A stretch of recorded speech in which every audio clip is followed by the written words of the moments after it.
Hello, I'm Tony Clement, once again here for the News Forum. We're at the Canada Strong and Free Networking Conference, of course, for the entirety of the conference. And it's great to interview some very special guests, including my special guest today, Premier Scott Moe. Welcome to the program. Well, thanks so much, Tony. So one of the things I want to do, though, is take you back. You were part of the Premier's tour of Washington, D.C. It seems like a decade ago, but it was just a few weeks ago. Can you give us a sense of, was that like some cold water splashing in your face when you talking to the administration officials and getting the sense that this is a little bit more complicated than perhaps you were thinking initially? Yeah, first of all, the minutes seem like hours, the hours like days, and the days like weeks, and the weeks like months. For sure, as time is changing so quickly. Each and every day, there's something new, something different. Not all of it good. And I've said this, and I think I'm actually repeating, and I can't remember exactly who, but somebody that made the comment that you take the president, the current president of the United States, take President Trump.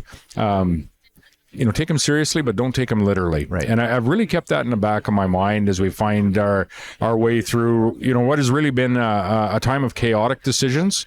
And decisions now that we're seeing have some pretty significant impacts, whether it be market-based impacts, global market-based impacts, whatever that might be. And I get back to the root of it is, tariffs, if they're applied by the U.S. administration, first and foremost, have an impact on U.S. jobs, U.S. industries, and U.S. families. Right. And that is where the direct impact is. And that's where I think even the president is starting to realize that it's arriving there. And so I think I'm going to keep those comments in the front or the back of my mind, I guess, as we, find our way through pretty tough conversation as a subnational leader, but as being part of Canada, is to take what the president says seriously, but don't take it literally word for word. Regardless, it looks like we are in a new era of American viewpoints on globalization, trade.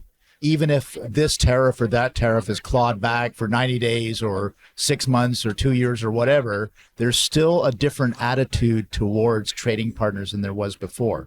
Having said that, we also, and you've said this, we also have to get our act together. Really. So tell us a little bit about what your thoughts are on that.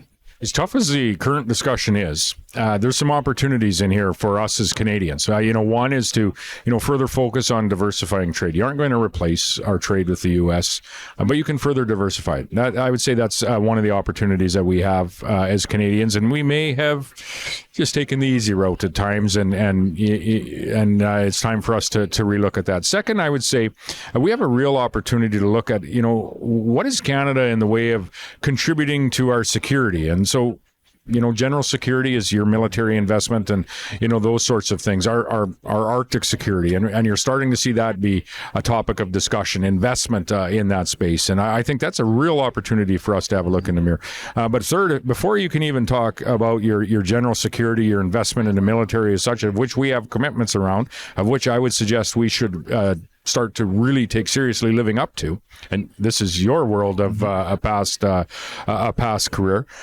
So how do you make those investments? Well, you need to have economic security. How do you get economic security? Well, by expanding the opportunities for investment into the industries that are generating wealth, not only for the government through royalties and taxation, but for Canadians through jobs and procurement and those sorts of things. And so there needs to be some significant change in policy development. And this is an opportune time, I think, for us as Canadians to look at the policies of the two parties that can win and which one is going to get us to where we need to be over the course of the next 4 years. And the answer to that actually becomes quite clear when you look at it, not in the look at this federal election, not in the scope of who's scaring us the most, yes, but in the scope of actually who is going to make good, solid policy decisions that are going to benefit Canadian families for the next 4 years. Do you think that that's starting to be what the election is about? I mean, at first it was about Trump and tariffs and so on.